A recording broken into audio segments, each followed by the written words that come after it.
vestido com o manto da justiça.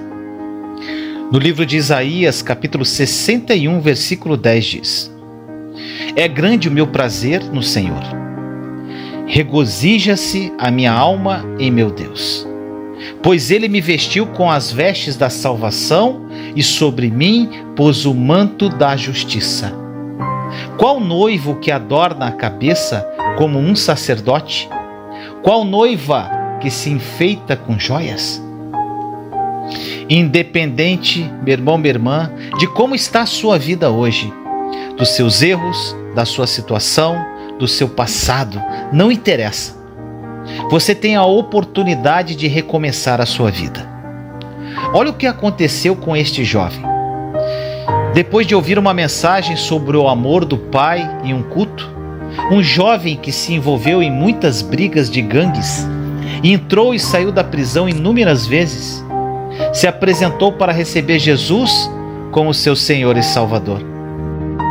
Ele olhou diretamente para o pastor de jovens e perguntou-lhe sombriamente: Deus pode me perdoar por todos os erros que cometi? O pastor de jovens o afirmou dizendo: no momento em que você se apresentou para receber Jesus em sua vida, seu Pai Celestial perdoou todos os seus pecados e fez de você seu filho. Agora mesmo isso é quem você é, seu filho amado. Meu irmão, minha irmã, não importa quantas vezes você tenha falhado, quantos erros você tenha cometido e quão terríveis você pense que seus pecados são. O poder purificador e sangue de seu Salvador Jesus Cristo é maior do que todos eles.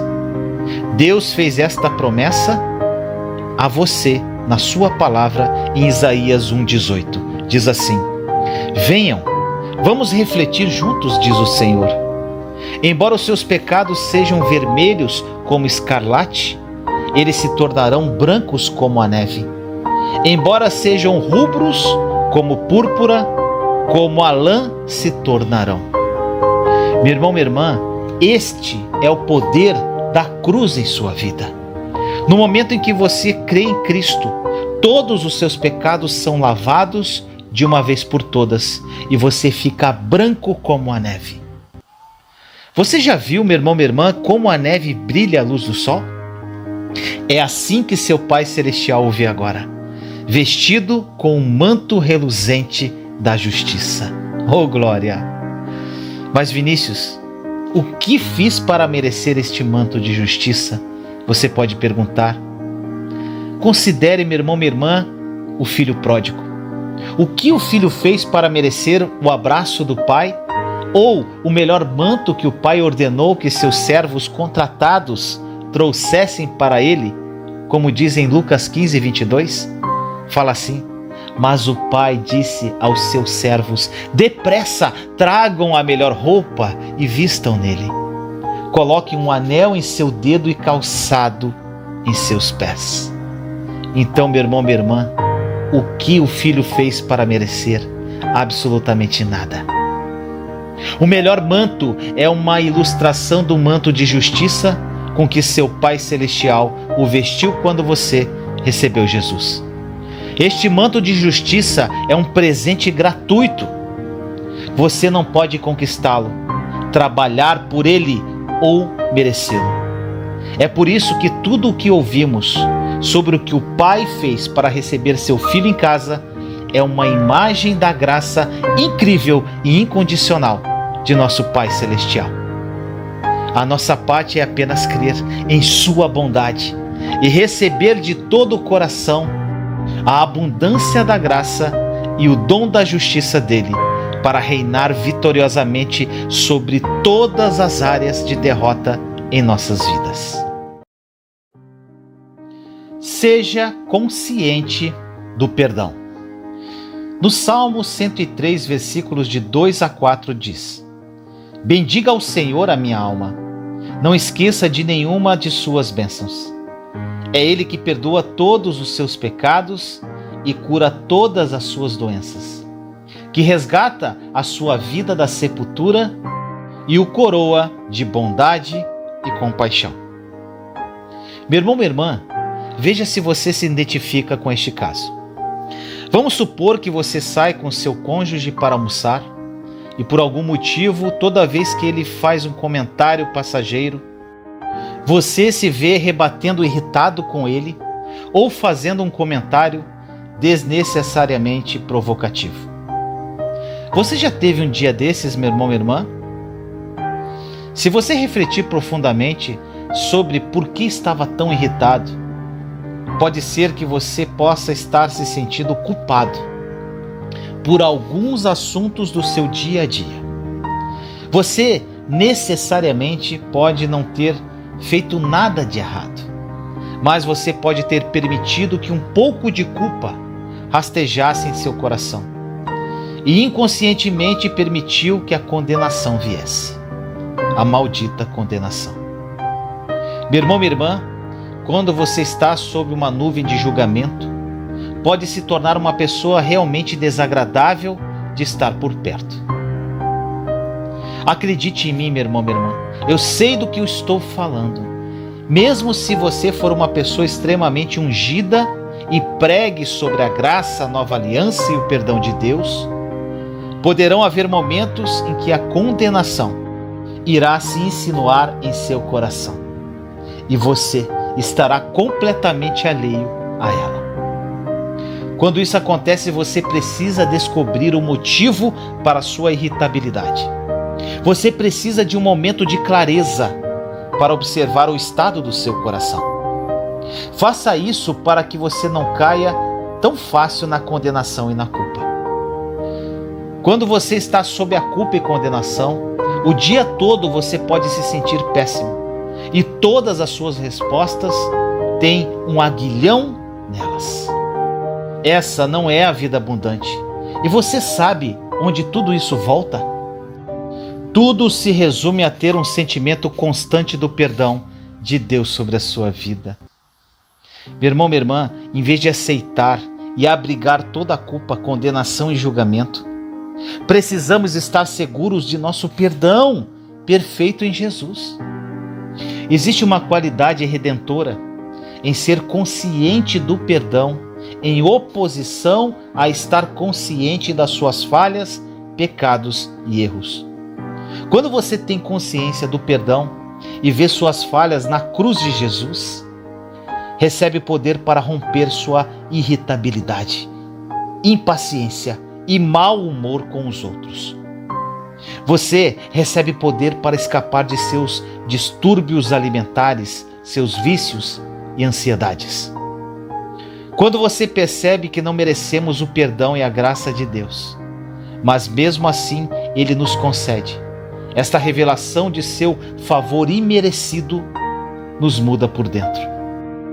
Ele dissolve os nós de raiva e impaciência que se acumularam ao longo dos anos e nos liberta para desfrutar o amor de Deus e mostrá-lo aos outros. Você é aceito no amado. Do livro de Efésios, capítulo 1, versículos 6 e 7 diz: Para o louvor da sua gloriosa graça, a qual nos deu gratuitamente no amado. Nele temos a redenção por meio do seu sangue, o perdão dos pecados, de acordo com as riquezas da graça de Deus. Oh, glória! A leitura de hoje nos diz que somos aceitos em Cristo, o amado. E porque estamos em Cristo, agradamos a Deus. Mas Vinícius, nada fiz para agradar a Deus. Eu te falo, meu irmão, minha irmã, nem Jesus. Em Marcos, capítulo 1, versículos 9 a 11 diz: Naquela ocasião, Jesus veio de Nazaré da Galileia e foi batizado por João no Jordão. Assim que saiu da água, Jesus viu o céu se abrindo e o Espírito descendo como pomba sobre ele. Então veio dos céus uma voz: Tu és o meu Filho amado, em ti me agrado. Meu irmão, minha irmã, Deus chamou Jesus de seu amado e disse que ele era agradável antes mesmo de realizar um milagre ou ato de serviço para Ele. Entenda isso. Veja só, Jesus agrada ao Pai não por causa do que Ele fez, mas por causa de quem Ele é. Você entendeu isso, meu irmão, minha irmã? Caso contrário, repita para você mesmo.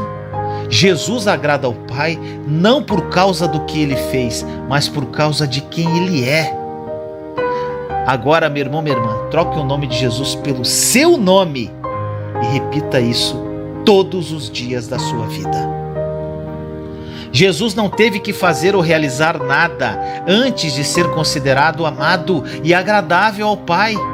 E a boa notícia para você e para mim hoje é que nosso Pai Celestial nos fez acolhidos no amado, conforme a passagem no início da mensagem de Efésios capítulo 1, versículos 6 e 7. Isso é verdade para qualquer crente em Jesus. No momento em que você o recebeu em sua vida, Deus Pai o tornou aceito no amado. Sabemos que a palavra amado aqui se refere a Jesus. Então, por que Deus simplesmente não disse aceito em Jesus Cristo? Isso porque Deus quer que você tenha consciência de que agora você faz parte da família e que é amado por Ele da mesma forma que Jesus. Além disso, a palavra aceito no grego original é uma palavra muito mais rica em significado do que qualquer tradução pode transmitir. É a palavra charito e significa altamente favorecido. Esta palavra é usada apenas uma vez na Bíblia, quando o anjo Gabriel apareceu a Maria e disse-lhe em Lucas 1:28. O anjo, aproximando-se dela, disse: "Alegre-se, agraciada, o Senhor está com você." Portanto, meu irmão, minha irmã, você e eu não somos apenas aceitos no amado, o que já é fantástico, mas somos, mais precisamente, favorecidos no amado Jesus Cristo. Incrível isso, né, meu irmão, minha irmã? Na verdade, o estudioso grego Thayer diz que charito também significa que estamos cercados de favores. Oh, glória! E é por isso, meu irmão, minha irmã, que você deve proclamar e declarar que você é altamente favorecido, muito abençoado e profundamente amado. É uma declaração poderosa e um lembrete importante de que você não está sozinho e ainda deixado para se defender sozinho na vida. Você tem um Pai no céu que o ama, o favorece, o protege e zela por você e por todos os seus entes queridos. Transformado pelo amor do Pai. Em 1 João capítulo 2, versículo 15 diz: "Não amem o mundo, nem o que nele há. Se alguém amar o mundo, o amor do Pai não está nele."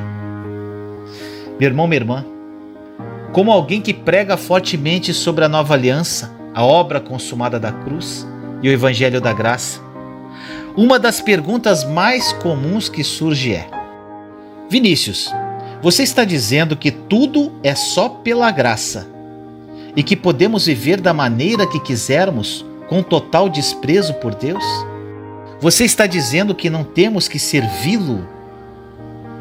Meu irmão, minha irmã, pergunte-se o seguinte: quando alguém genuinamente encontra o amor, o favor e as bênçãos do Pai de uma forma totalmente indigna, como você acha que ele ou ela viverá? Reserve um momento para se colocar no lugar do filho pródigo em Lucas 15. Depois de todos os erros que você cometeu contra seu pai, ele lhe dá uma recepção generosa, repleta de abraços e beijos. Você simplesmente deixou de passar fome e passou a ser vestido com um manto limpo e fresco, e usando o anel de seu pai, autorizando-o a fazer pagamentos em nome dele. E como se isso não bastasse, seu pai convidou todos os vizinhos, matou um bezerro de primeira, e eles estão fazendo um churrasco de boas-vindas, com música e dança em sua homenagem. Agora, isso faz você querer se rebelar contra seu pai novamente? Saindo e voltando para o chiqueiro do mundo? Chafurdando na lama e se alimentando de coisas que nunca irão satisfazê-lo?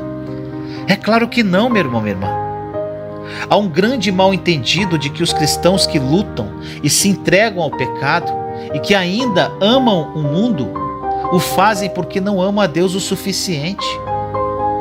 Os cristãos são instruídos a amar mais a Deus, pensando que se as pessoas amarem mais a Deus, amarão menos o pecado e o mundo. Você sabe o verdadeiro motivo pelo qual os cristãos ainda estão emaranhados com o pecado e o mundo? Escute o que o apóstolo João nos diz em 1 João 2,15. Não ame o mundo, nem o que nele há. Se alguém amar o mundo, o amor do Pai não está nele. Observe que é o amor do Pai, não o amor pelo Pai. Entenda isso. Então as pessoas que amam o mundo e estão presas por buscas mundanas são, na verdade, pessoas que não conhecem ou não acreditam em seus corações no amor do Pai por elas. Em vez de mensagens de você tem que amar mais a Deus, o que realmente precisamos é de mais pregação sobre o amor do Pai. Nunca será sobre nosso amor por Ele, meu irmão, minha irmã. Nunca, mas seu amor por nós. Consegue entender isso? Meu amado irmão e irmã, quando as pessoas realmente conhecerem e acreditarem no amor do Pai por elas e o tiverem ardendo em seus corações, não desejarão mais sair e viver como o diabo. Existe algo poderosamente transformador na graça. Isso é o que traz o direito de acreditar no amor do Pai. Se você já provou e saboreou a graça de seu Pai Celestial, meu irmão, minha irmã, nunca mais vai querer viver no deserto do pecado e longe do abraço dele. Derrubando fortalezas. Em 2 Coríntios capítulo 10, versículos 3 e 4 diz: Pois, embora vivamos como homens, não lutamos segundo os padrões mundanos. As armas com as quais lutamos não são humanas. Pelo contrário, são poderosas em Deus para destruir fortalezas. Meu irmão, minha irmã, quer você saiba ou não, há uma batalha por nossas mentes. O inimigo semeia mentiras e pensamentos negativos em nossas mentes para nos desanimar e nos deixar derrotados. Mas Deus nos deu uma arma poderosa para vencer os jogos mentais do inimigo. Ao meditar nas promessas da Bíblia que proclamam a verdade de Deus sobre sua vida, você já está começando a vencer a batalha pela sua mente. Sua descoberta precisa começar primeiro em sua mente. Essa batalha pela sua mente não é travada externamente. Nossas armas nesta batalha não são físicas ou tangíveis. Nossas armas são as armas da crença correta e são poderosas em Deus para destruir as fortalezas que nos mantiveram amarrados. Estas são fortalezas que só podem ser totalmente demolidas, crendo corretamente na verdade da palavra de Deus. O diabo pode apenas semear pensamentos errados em sua mente, mas ele não pode controlar o que você acredita, meu irmão, minha irmã. Quando você começa a acreditar certo, toda mentira e pensamento errado derreterá como manteiga em um dia quente e ensolarado. Mentiras podem prendê-lo e derrotá-lo, apenas na medida em que você não permite que a verdade de Deus entre em sua situação para libertá-lo. Ouça atentamente o que está escrito em João 8, versículos 31 e 32. Jesus disse aos judeus que haviam crido nele: Se vocês permanecerem firmes na minha palavra, verdadeiramente serão meus discípulos e conhecerão a verdade, e a verdade os libertará. O que isso significa é que qualquer que seja a fortaleza em que você esteja preso, hoje a verdade de Jesus o libertará. As fortalezas são pensamentos errados e mentiras que se perpetuaram em sua vida durante semanas, meses ou mesmo anos. Essas crenças errôneas, arraigadas, fazem com que você viva na escravidão dos vícios, em um estado de medo, de culpa, de ansiedade ou depressão crônica. A palavra de Deus nos diz claramente que a guerra ocorre em nossas mentes e é vencida por nós. Olha o que diz em 2 Coríntios 10, versículos 4 e 5. As armas com as quais lutamos não são humanas, pelo contrário, são poderosas em Deus para destruir fortalezas. Destruímos argumentos e toda pretensão que se levanta contra o conhecimento de Deus. E levamos cativo todo pensamento, para torná-lo obediente a Cristo. Meu irmão, minha irmã, o lugar onde o inimigo lança seus ataques contra você é em seus pensamentos e imaginação. Eu acredito que uma vez que você esteja ciente de que há uma guerra por sua mente e que é entre crenças erradas e crenças certas, você já ganhou metade da batalha. Continue ouvindo, acreditando e renovando sua mente com a verdade da graça e do amor de Deus por você. E seja qual for a fortaleza em que você esteja preso hoje, a verdade de sua palavra o libertará. Anjos ao seu redor. No Salmo 103, versículos 20 e 21 diz assim: bendigam ao Senhor vocês, seus anjos poderosos, que obedecem à sua palavra. Bendigam ao Senhor todos os seus exércitos, vocês, seus servos, que cumprem a sua vontade. Meu amado irmão e irmã, algumas pessoas têm a impressão de que os anjos parecem bebês vestidos de togas brancas, voando com arcos e flechas. A passagem acima nos diz que eles são fortes, eles se destacam em força. Você sabe o quão forte os anjos podem ser? Quando Senaqueribe, o malvado rei da Síria, sitiou Jerusalém, Ezequias orou ao Senhor e o Senhor enviou um anjo ao acampamento assírio. Apenas um anjo.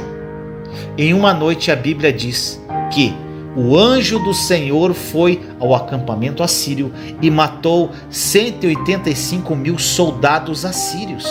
Isso está em 2 Reis 19:35.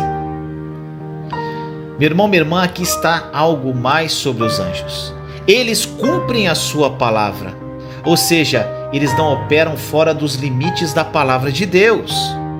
E vimos no Salmo 91, versículos 11 e 12, que o Senhor deu aos seus anjos o comando de nós. Olha o que diz no Salmo 91, 11 e 12.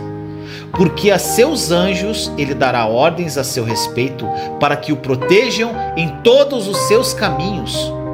Com as mãos eles o segurarão, para que você não tropece em alguma pedra. Eu não sei sobre você, mas isso me dá certeza de que estou coberto sob suas asas de refúgio e proteção. A palavra de Deus também nos diz que quando o arcanjo Lúcifer caiu, 1/3 dos anjos caiu com ele. Ou seja, isso significa que 2/3 dos anjos ainda estão do lado de Deus. Hebreus 12:22 nos fala de uma incontável companhia de anjos. Olha isso, meu irmão, minha irmã. Mas vocês chegaram ao Monte Sião, a Jerusalém celestial, a cidade do Deus vivo. Chegaram aos milhares de anjos em alegre reunião. Meu amado irmão e irmã, existem tantos anjos que eles não podem ser contados. Podemos não ser capazes de vê-los, mas eles estão ao nosso redor, ministrando por nós. Portanto, não sejam daqueles cristãos que têm mais consciência dos demônios do que dos anjos. Lembre-se, aqueles que estão conosco são mais do que aqueles que estão com eles. Olha o que diz em 2 Reis 6,16. O profeta respondeu: não tenha medo, aqueles que estão conosco são mais numerosos do que eles. No jardim do Getsêmani, quando os soldados romanos vieram prender Nosso Senhor, ele disse em Mateus 26:53: você acha que eu não posso pedir ao meu Pai e ele não colocaria imediatamente à minha disposição mais de 12 legiões de anjos? De acordo com a tradução amplificada, meu irmão, minha irmã, 12 legiões são mais de 80 mil anjos. Tudo que Jesus tinha que fazer era orar e aqueles anjos seriam ativados. Mas ele não fez isso, porque já havia escolhido ir para a cruz e morrer a morte que nós merecíamos. Ele desistiu de sua proteção para que hoje você e eu possamos reivindicar todas as promessas de sua proteção. E como co-herdeiros de Cristo, conforme diz em Romanos 8,17, cada um de nós pode convocar 12 legiões de anjos. Que você se sinta encorajado, meu irmão, minha irmã, ao ver o desejo de papai de protegê-lo, bem como sua provisão de proteção angelical sobre a sua vida. Que esta mensagem tenha falado profundamente ao seu coração. Que seus olhos sejam abertos. Do livro de Efésios, capítulo 1, versículos 18 e 19 diz: oro também para que os olhos do coração de vocês sejam iluminados, a fim de que vocês conheçam a esperança para a qual ele nos chamou, as riquezas da gloriosa herança dele nos santos e a incomparável grandeza do seu poder para conosco, os que cremos, conforme a atuação da sua poderosa força. Meu irmão, minha irmã, eu gostaria de compartilhar o testemunho de um pastor que vou manter seu nome em sigilo. Ele e a sua esposa planejavam passar férias curtas em uma cidade da Ásia para comemorar o aniversário de casamento. Eles haviam posto os olhos em um hotel específico da cidade. No entanto, por mais que tentassem, não conseguiram garantir um quarto. Frustrados e desapontados, eles não tiveram escolha a não ser mudar seus planos. Algum tempo depois, aquele hotel estava em todos os jornais. Descobriu-se que na mesma semana em que haviam planejado originalmente ficar lá, houve um surto de uma doença mortal. Alguém que estava hospedado no hotel morreu de um vírus altamente contagioso, provocando um bloqueio. Todos os hóspedes do hotel tiveram que ser colocados em quarentena e alguns também contraíram o vírus. O que inicialmente foi uma decepção para este casal, acabou sendo a mão de proteção de Deus sobre eles. Quem pode dizer que os anjos não estavam trabalhando horas extras em seu nome para frustrar seus planos de viagem e impedi-los de estar no lugar errado na hora errada? Afinal, o Salmo 91 promete que nenhuma praga chegaria perto de sua casa. Meu irmão, minha irmã, eu oro de acordo com as escrituras de hoje, que os olhos do seu entendimento sejam iluminados, que você possa conhecer as riquezas da glória da sua herança nos santos e qual é a grandeza do seu poder para nós que cremos. Eu oro para que, como Eliseu, você seja capaz de ver além do que está no reino natural e ver as legiões de anjos que estão posicionados para ministrar a você.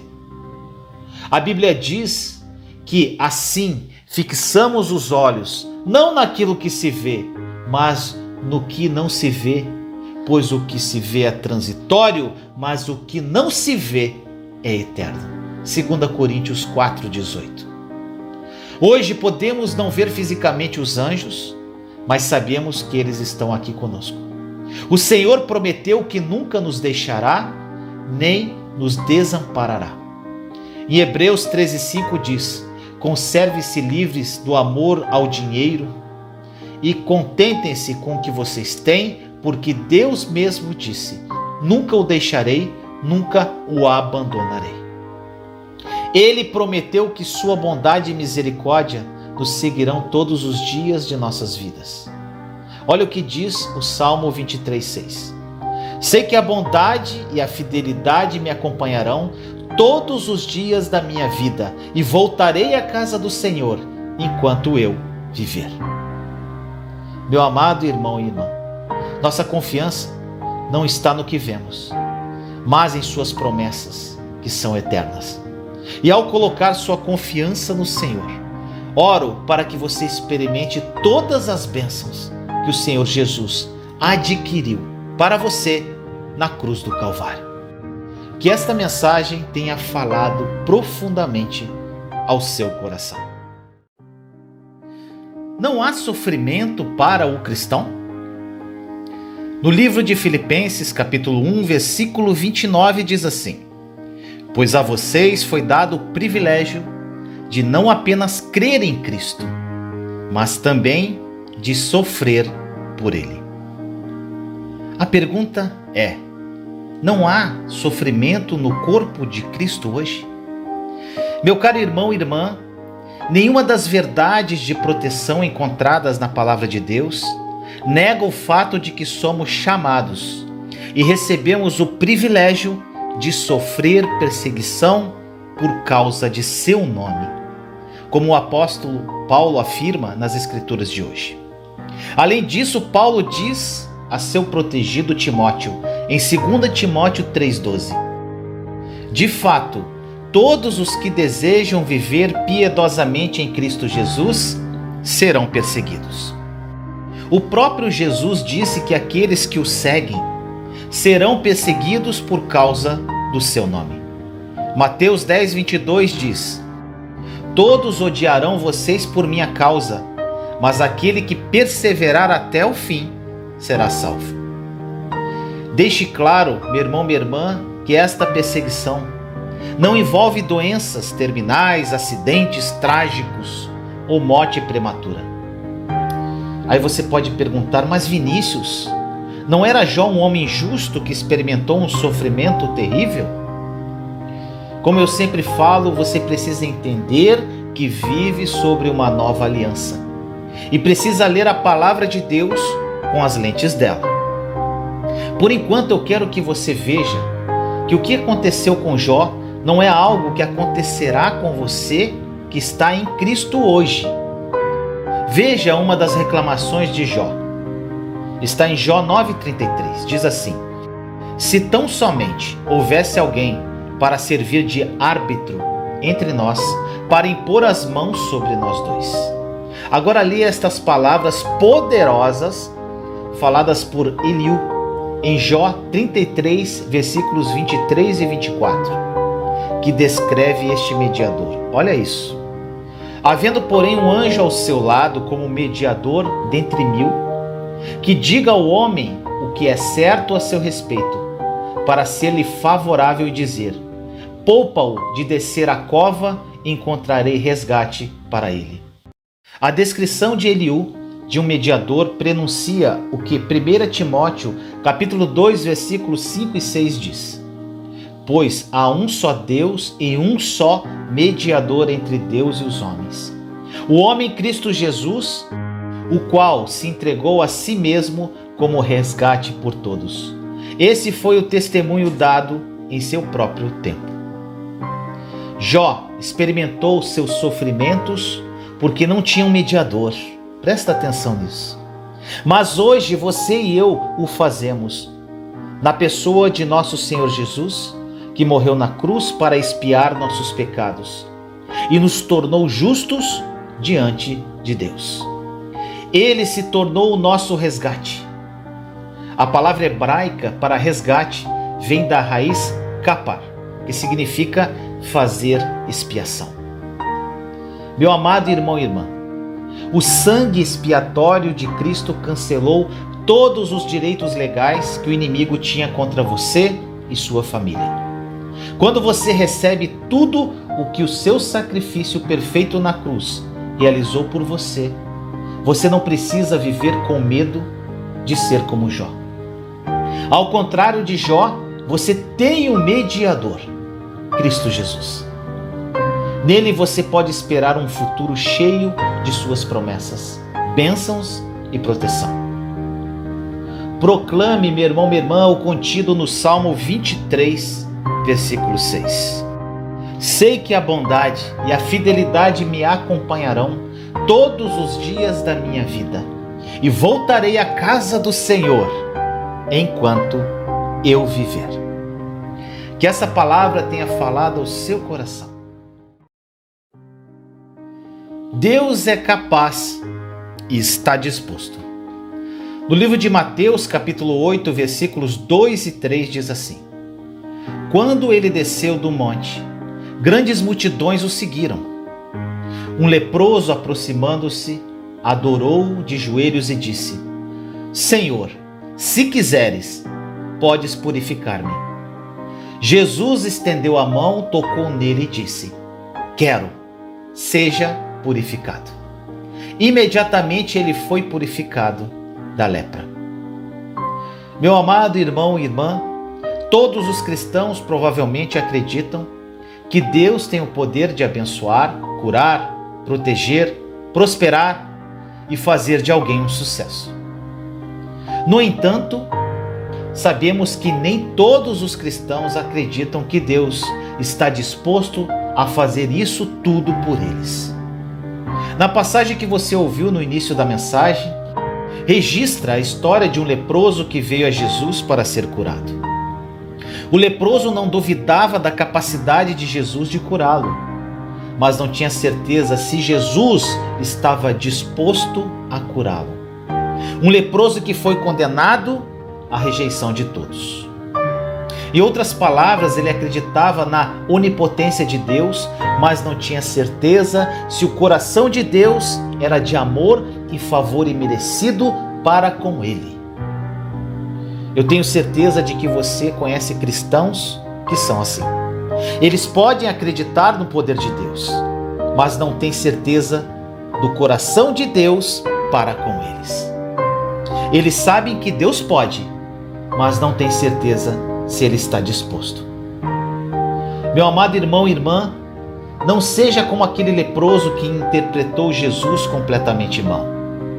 Vamos ver como Jesus respondeu a ele. Isso é muito importante porque seria a mesma resposta que Jesus lhe daria se você se aproximasse dele hoje. Mateus 8,3 registra que Jesus estendeu a mão, tocou nele e disse: Quero, seja purificado. Imediatamente ele foi purificado da lepra. Você pode ver o quão pessoal é o ministério de Jesus? Ele não tocou cada pessoa que curou. Às vezes ele simplesmente falava e os enfermos eram curados.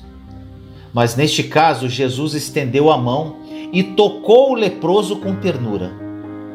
Eu acredito que Jesus fez isso para curá-lo não apenas de sua lepra, mas também das cicatrizes emocionais que recebeu por anos de rejeição.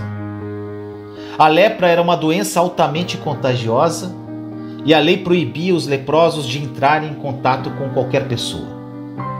Isso significava que por anos esse leproso havia sido evitado por todos que viam sua condição, até mesmo os membros de sua própria família. Ele provavelmente cheirava a carne em decomposição e negligência, e sua aparência deve ter sido repulsiva. Mas, meu irmão, minha irmã, sem vacilar, Jesus o tocou, dando-lhe o primeiro toque humano desde que ele contraiu a doença. A Bíblia nos diz que imediatamente sua lepra foi curada e o homem recebeu sua cura. Jesus Cristo é o mesmo ontem, hoje e para sempre. Hebreus 13:8. Seja qual for o avanço pelo qual você está acreditando nele, Ele diz a você, meu irmão, minha irmã, estou disposto. Não duvide mais do seu coração de amor por você. Pare de se ocupar com suas próprias desqualificações e seja completamente absorvido em seu amor e graça para com você. Que esta palavra tenha falado ao seu coração. O poder de olhar para Jesus. Em 2 Coríntios, capítulo 3, versículo 18 diz: E todos nós, que com a face descoberta, contemplamos a glória do Senhor, segundo a sua imagem estamos sendo transformados com glória cada vez maior, a qual vem do Senhor, que é o Espírito. Meu irmão, minha irmã, qual é o valor de ver Jesus? Como isso coloca dinheiro em sua conta bancária e comida em sua mesa? Como isso ajuda seus filhos nos estudos? Os cristãos que fazem essas perguntas pensam que estão sendo realistas, mas não percebem que milagres acontecem quando se mantém os olhos em Jesus. Veja o que aconteceu com um pescador chamado Pedro, que era um dos discípulos de Jesus, em Mateus capítulo 14, versículos 22 a 33. Diz assim: Logo em seguida Jesus insistiu com os discípulos para que entrassem no barco e fossem adiante dele para o outro lado, enquanto ele despedia a multidão. Tendo despedido a multidão, subiu sozinho ao monte para orar. Ao anoitecer, ele estava ali sozinho, mas o barco já estava a considerável distância da terra, fustigado pelas ondas, porque o vento soprava contra ele. Alta madrugada, Jesus dirigiu-se a eles, andando sobre o mar. Quando o viram andando sobre o mar, ficaram aterrorizados e disseram: É um fantasma! E gritaram de medo. Mas Jesus imediatamente lhes disse: Coragem, sou eu, não tenham medo. Senhor, disse Pedro, se és tu, manda-me ir ao teu encontro por sobre as águas. Venha, respondeu ele. Então Pedro saiu do barco, andou sobre a água e foi na direção de Jesus. Mas quando reparou no vento, ficou com medo e, começando a afundar, gritou: Senhor, salva-me! Imediatamente Jesus estendeu a mão e o segurou e disse: Homem de pequena fé, por que você duvidou? Quando entraram no barco, o vento cessou. Então os que estavam no barco o adoraram, dizendo: Verdadeiramente tu és o Filho de Deus. Quando o seu barco estava no meio de um lago, a coisa mais prática para um pescador experiente era permanecer no barco. A ciência diz que quando você pisa na água, você afunda. Mas o maior milagre que Pedro experimentou aconteceu uma noite quando ele saiu de seu barco no meio de uma tempestade por causa da palavra de Jesus. Naquela noite os ventos estavam fortes, mas enquanto Pedro manteve os olhos em Jesus, ele fez o impossível. Ele andou sobre as águas. Jesus estava andando sobre as águas e quando Pedro olhou para Jesus, ele se tornou como Jesus e fez o sobrenatural. Oh, glória! A palavra de Deus declara que todos nós, com o rosto descoberto, contemplando como um espelho a glória do Senhor, estamos sendo transformados de glória em glória, na mesma imagem, assim como pelo Espírito do Senhor. Meu irmão, minha irmã, como Jesus é, você também está neste mundo. Quando você mantém seu foco em Jesus, você é transformado em sua imagem de glória em glória. Você é transformado ao contemplar, não ao trabalhar. Quando você vir que Jesus está acima das tempestades da sua vida, você facilmente se elevará acima dessas tempestades. Nenhum esforço próprio poderia ter ajudado Pedro a andar sobre as águas. Quando o fez, aconteceu simplesmente porque estava olhando para Jesus. Deixe-me compartilhar com você o testemunho de uma senhora que li em um devocional. Certa manhã ela fez uma mamografia e os médicos encontraram alguns caroços em seu seio. Disseram-lhe que voltasse à clínica à tarde para que pudessem fazer mais exames para determinar se os caroços eram cancerígenos. Mas essa senhora entendeu que, assim como Jesus é, nós também somos neste mundo. Portanto, antes de voltar à clínica para a biópsia, ela escreveu em seu relatório médico: Jesus tem caroços no peito? Como ele é, eu também sou neste mundo. Naquela tarde ela fez mais testes e adivinhe, os médicos disseram a ela que deve ter havido um engano. Eles não encontraram caroços. Você sabe por quê, meu irmão, minha irmã? Porque assim como ele é, ela também é. Você acabou de ver o poder de olhar para Jesus. Se você acha que simplesmente olhar para Cristo é impraticável, eu desafio você hoje a ver que não é. Na verdade, é a coisa mais prática que você pode fazer. Mantenha os olhos em Jesus e você se tornará cada dia mais como Ele é, cheio de saúde, de força, de sabedoria e de vida. Compartilhe esta mensagem para edificar mais vidas. E caso você queira adquirir o meu estudo sobre a Nova Aliança, em vídeos, áudios, mapas mentais, PDFs, meditações, uma jornada chamada Está Consumado, em busca da verdade que vai te libertar, clique no link na descrição desse vídeo. Nesse estudo você vai aprender o que é a Nova Aliança, diferenças entre a Velha e a Nova Aliança. Ainda você vai aprender a orar de acordo com a Nova Aliança e ter as suas orações respondidas. Você vai aprender a jejuar corretamente e você vai descobrir a sua verdadeira identidade em Cristo Jesus.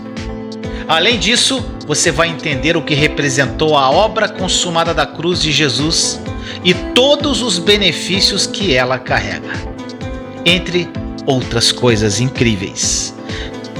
Então clique agora, não perca tempo e aproveite a promoção desse estudo incrível, que foi feito com muito amor e carinho.